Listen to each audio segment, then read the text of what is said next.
Hello and welcome to Backstage Buzz at the Mac, where you get the inside story on the art scene as well as updates on things going on in our community. I'm Diana Martinez and I can't wait to introduce you to another round of wonderful guests. A little later in the program, Tom Murray will give us a glimpse of how Mac patrons can get the VIP treatment. But first, I am so happy to welcome back to Backstage Buzz a regular and a favorite, Maestro Kirk Muspratt. Welcome, Kirk. Hi, Diana. So you're getting ready for a new show? Yes, November 3 and 4.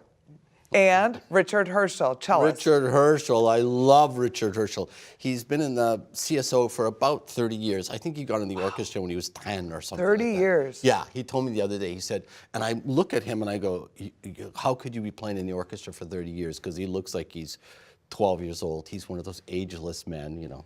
But he is one of the premier cellists in this entire city, and everybody knows that, everybody. So when you were figuring out what you wanted to present, did you choose Richard first or the music first?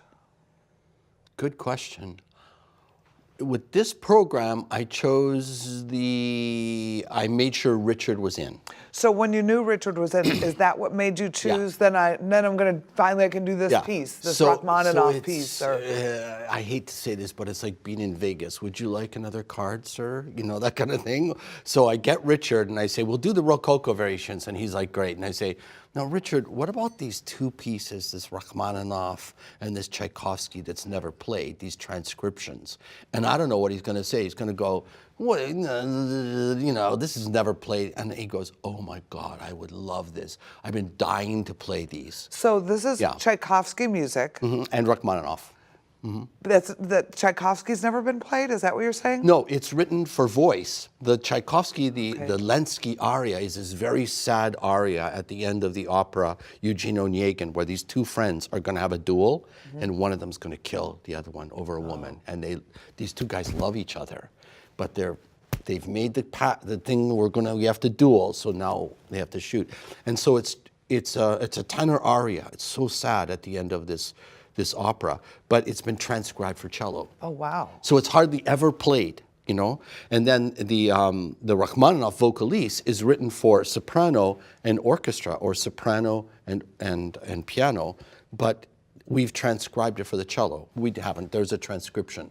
And people will go bananas over this. It is so typically Rachmaninoff, heartbreaking, but it's on the cello instead of being sung. Wow. So you went to his house, yes? Yeah. To work on this piece? Oh, yeah, every bar. Wow. Every bar. And we brought a camera along. Yeah. So can we cut to that and tell us what we're going to see here? I'm not sure. I feel like I'm on Colbert. I'm not sure what the Well, let's roll the tape. Yeah. No, I know it's something probably to do with Richard and I working on how we're going to approach the beginning of the piece, the tempo, all those things. And I'm sure it's just a little snippet of all the hours that we spent on every bar. Here we go.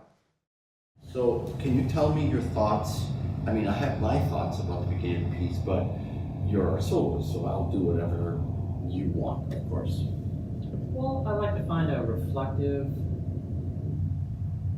tender, thoughtful mood for the piece. So very dolce. It's E minor, it's Rachmaninoff, it's sad, of course, you know. Great, because that's the way I hear it. I hear it very, did you say tentative? Tender. I almost think tentative too, almost like, you know, like this instead of just, you know, it's like question or what's happening or what's going to happen, and then of course it blossoms. So if we take a tempo like this, the tempo also is really important. So if I give you this tempo in the orchestra,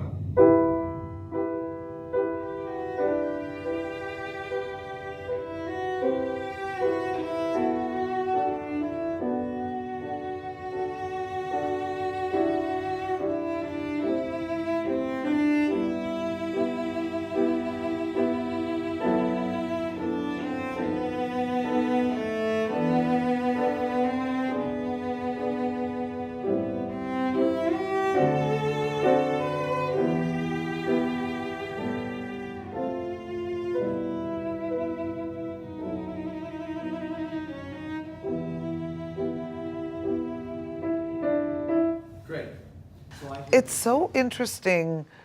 You know, I think a lot of people think, well, there's the music and everybody plays the notes. There's a lot to negotiate and discuss. And No, because I'll say to Richard, well, first of all, what he did the other day with me is he played through everything the way he did it. And I marked my score and I went, in bar 7, you seem to want a little bit of time when you do the leap. Oh, in bar 9, you seem to want to take a little bit of time when you retake the bow there. In bar 22, it seems like you're doing a crescendo, but I have a diminuendo in the part. Do you want me to change the parts?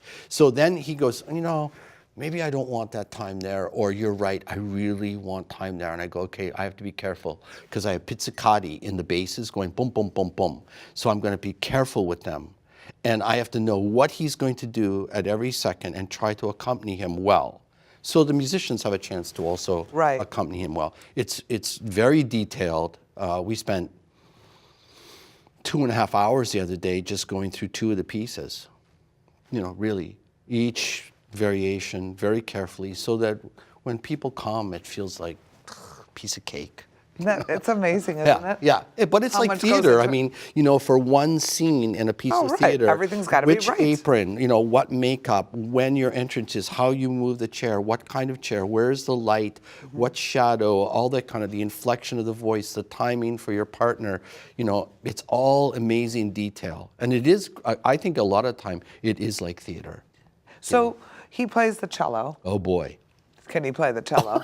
Yeah, he can really play the bloody cello. And it's a rare instrument that he's playing as well, isn't it? Yeah, his instrument. I think we have a clip. Of him talking about his instrument, where he found it in London, and it's my recollection is it's somewhere built around 1700.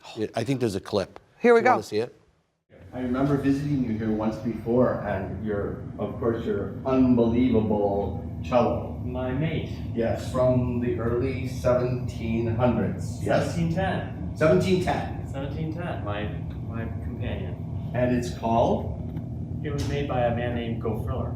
The famous Matteo Gofriller. Right. So I feel so lucky to have it.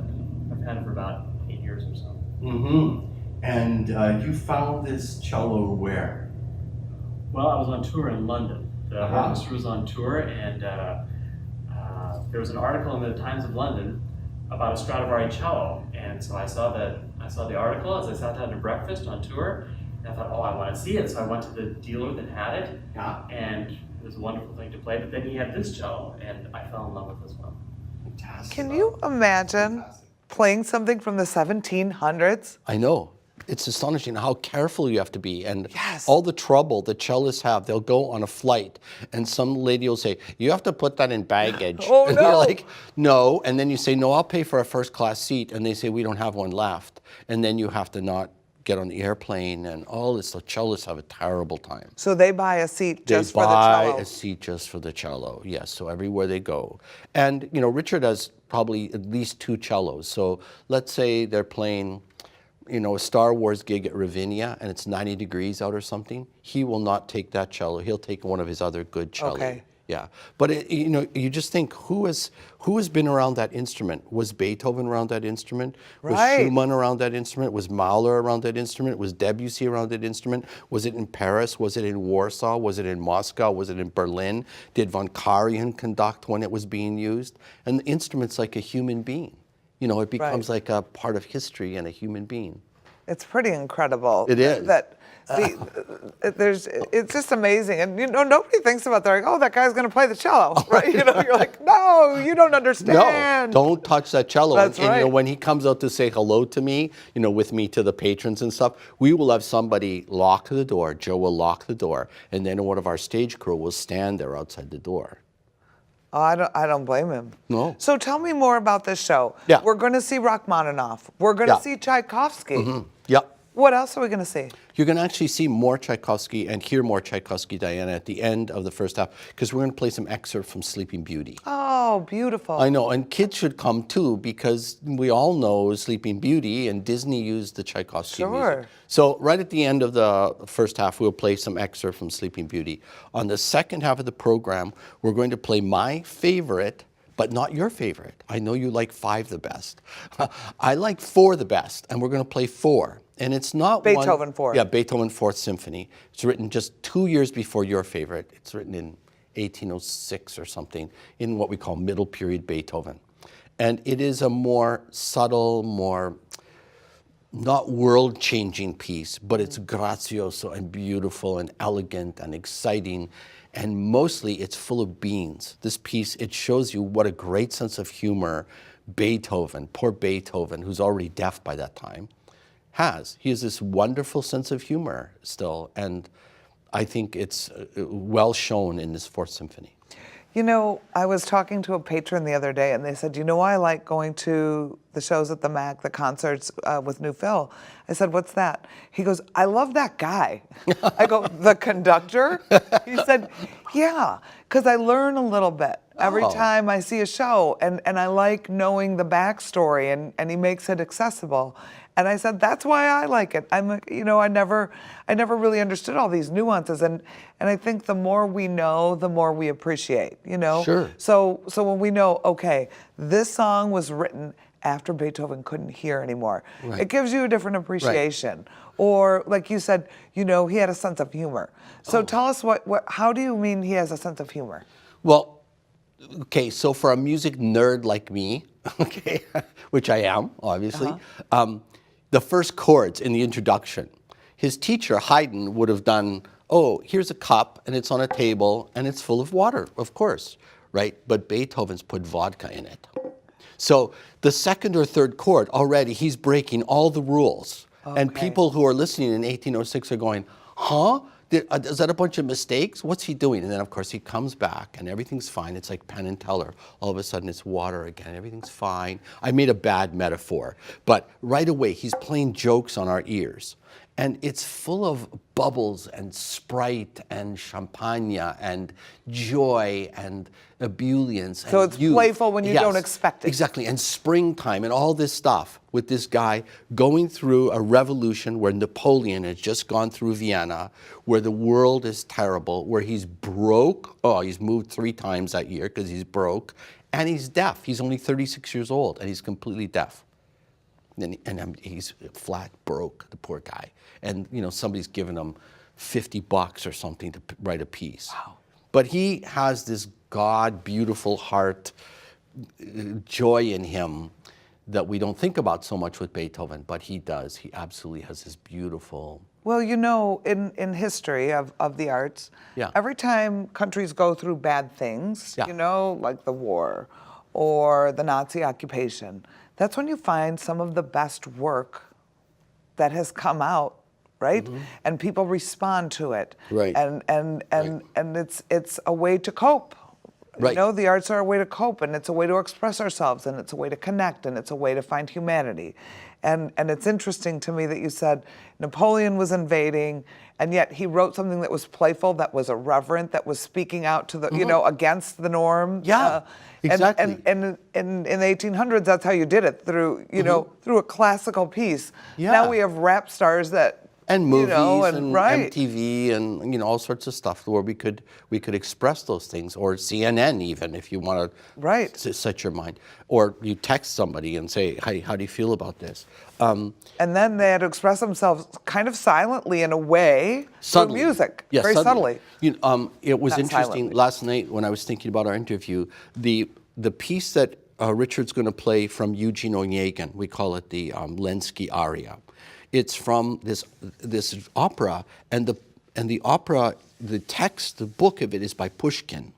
So it's a very long, serious Russian winter, cold, you know, and you think what these people were going through in 1876, while there's still a czar, where all the peasants are starving to death, while there's no democracy, while there's horrible cold, while there's no firewood. It's just 30 years before the first revolution in 1905, when people say, we can't take it anymore. And at this time also, Tchaikovsky's also contemplating suicide because he's gay. And he and his brother are both gay, and they have to keep it a secret. And if they're ever found out in 1876, They're dead. Gulag. Right. Yeah, or just work them to death. Start, you know, like chopped down trees in the gulag.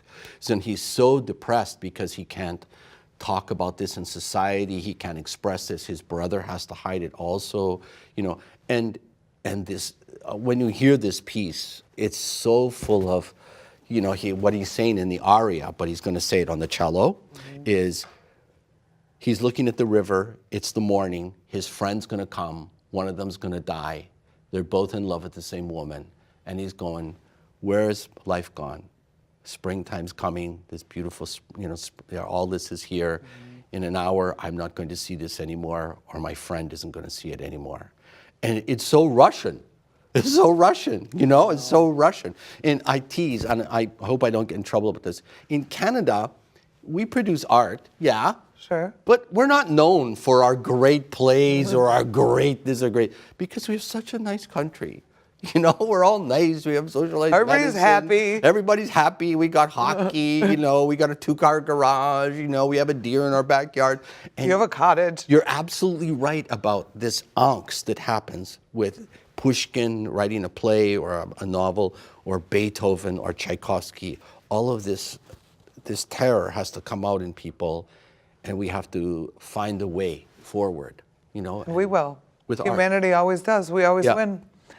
So let's end this on a happier note. Okay. I want to end it on this clip that I saw Oh, yeah. of Richard playing with his daughter. Yes, he has 2 daughters. They're both really musical. And Vivian happened to be there. And the girls and I get along great. We tease and we do all sorts of fun. And she came bouncing in. And so I said, Richard, would, Vivian play something with you? And he's like, sure, you want to play something with me? So here's Richard playing something with his daughter. Roll the tape. Vivian, what's the piece you're going to play? Lily Gava. Whoa, Luli Gavat. Okay, I can't wait to hear it. All right, Vivian, you start and I'll follow.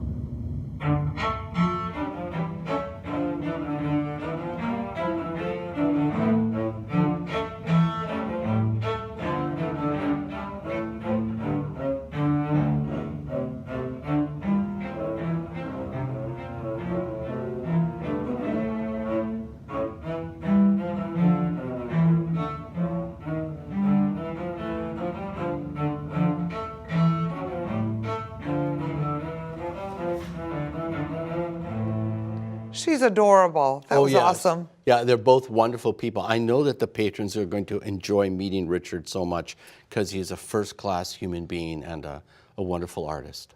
Well, so are you. Thank you so much.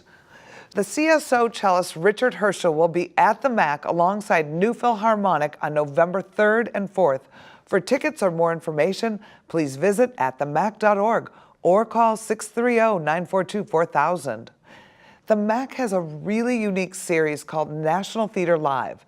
These programs are live broadcasts from the London stages, and you can see the shows right here in Glen Ellyn on the MAC's big screen. So you can see Olivier and Tony Award-winning actors performing in these plays via the magic of telecasts. Here's a snip of King Lear starring Ian McKellen.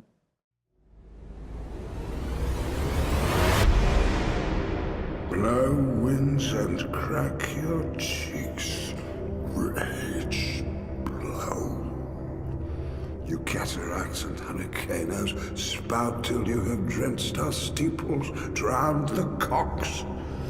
You sulphurous and thought-executing fires, vaunt couriers of oak-cleaving thunderbolts, singe my white head.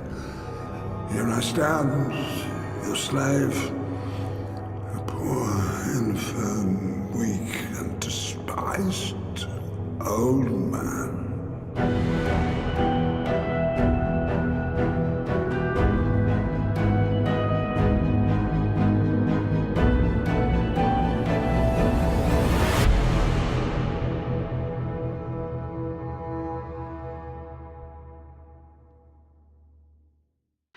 The MAC's National Theatre Live series consists of 4 world-class productions telecast to our theater.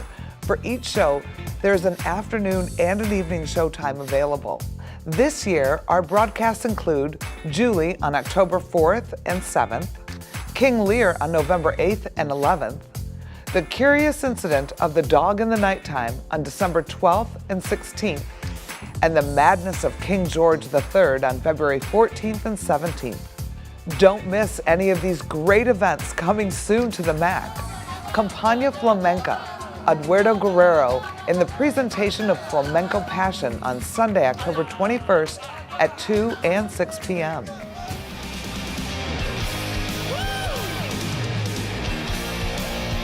Snake Oil's tribute to rock's biggest stars of the 80s on Saturday, October 27th. Come early for our hairband costume contest with prizes going to the best dressed.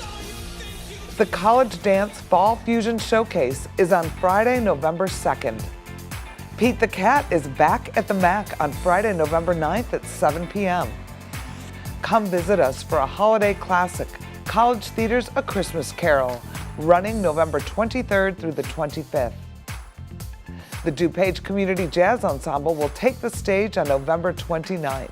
For more information, be sure to visit atthemac.org. I'm so happy to welcome Tom Murray to the show, who will give us a little insight on the VIP receptions that precede a select number of our shows throughout the season. Welcome, Tom. Thank you for having me, Diana. Thanks for coming. So, Tom, let's tell everybody a little bit about why we have all this incredible stuff in front of us now. It sure does. The shrimp looks beautiful. Yes. So tell me about the VIP experience. So at the MAC, we were looking for a way to elevate and enhance your concert-going experience, and this is the perfect complement to any show that you're coming to at the MAC. As you can see from the spread here, this is kind of just a sampling of what you would get if you attended the VIP experience. It looks incredible. So this experience happens prior to the show, and Correct. You can add this on? This is an add-on.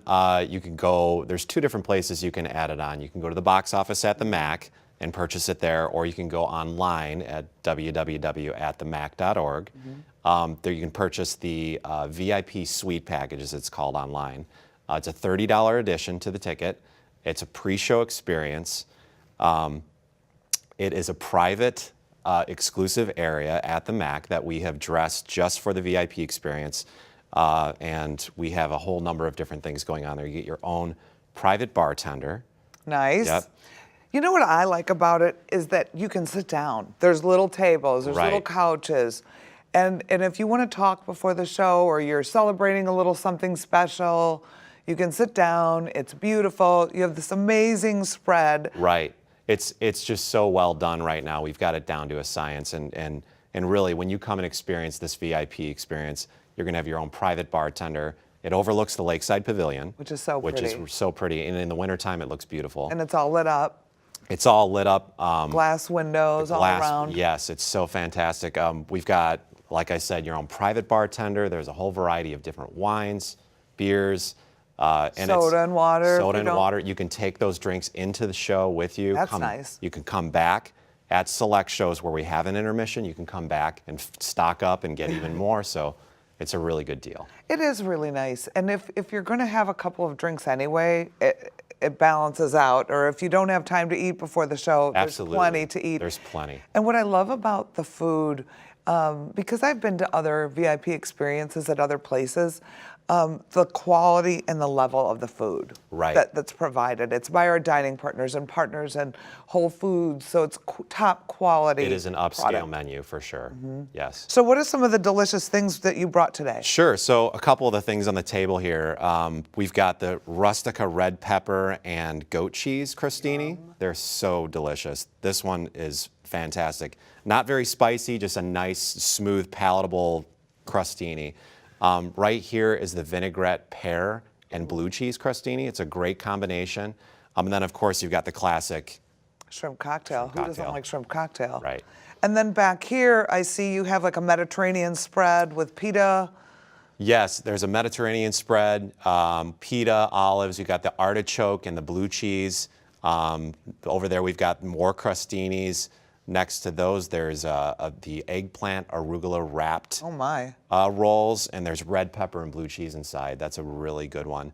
Then obviously we have cheese and veggie platters, and that's fruit is always sort of a standard, Fruit's right? a standard. Veggies are usually a standard. And then, of course, the best your part. Favorite, the best My part. favorite, Right. Nothing But Cakes, always does the desserts. They do for the us. desserts, right? And they're right out of Wheaton, and they've been working with us and doing a fantastic And all the food is fresh and it comes that day. Right.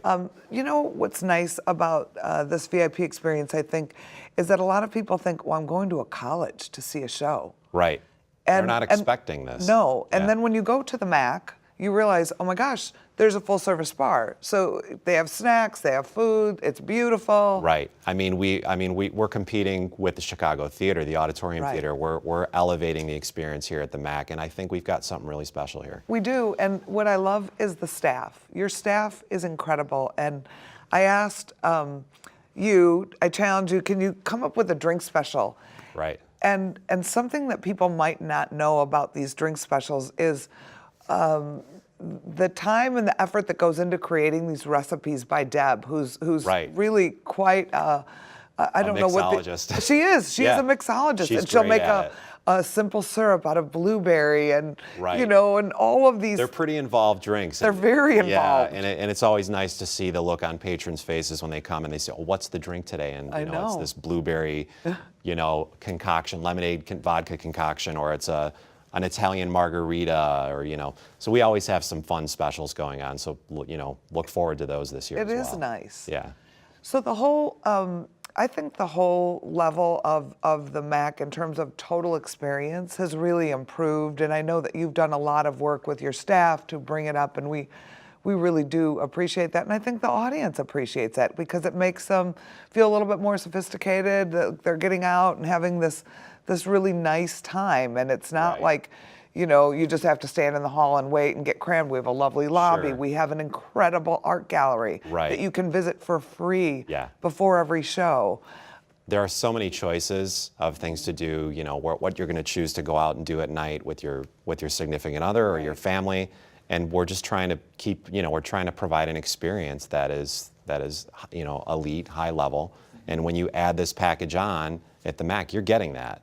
You Yes, don't you have are. to go downtown. You don't have to drive No. 30 minutes or an hour into the city to get it. You can come right here to the MAC and get the same thing. And it's pretty unbeatable. Actually, it's a little nicer than some of them It that sure I've seen. is. I'm Yeah. telling you, it's really nice. And I think that the dining partners that we have that have supported these efforts have just been incredible, and the They have. quality of the Right. food. Whole Foods is right now can't who's beat working Whole with us. Foods. You can't beat it. Yeah. It's quality. Right.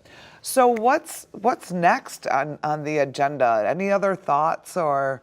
Well, I would, if you're a patron and you're looking to go to the VIP experience, definitely look online. We have a number of them throughout this year. I think there's 10 or 11 of them So it's this not year. every show. We It's should probably not- make that really clear. Right, not every show. It's a majority of our touring shows, but you can find those online. And again, I advise if someone is interested in getting a VIP experience to do it ahead of time. Right. It can fill up, and also we need to prepare obviously in advance. Right, So, to make sure we have everything. yes, So do we get to try this? let's do it. Let's do it. All right, I'm All going right. for this. What I'm are you gonna going go for the crostini. All It's gonna be right. kind of messy though. All right, here we go. Cheers. Hopefully the Thank camera's you. not zoomed in on my face.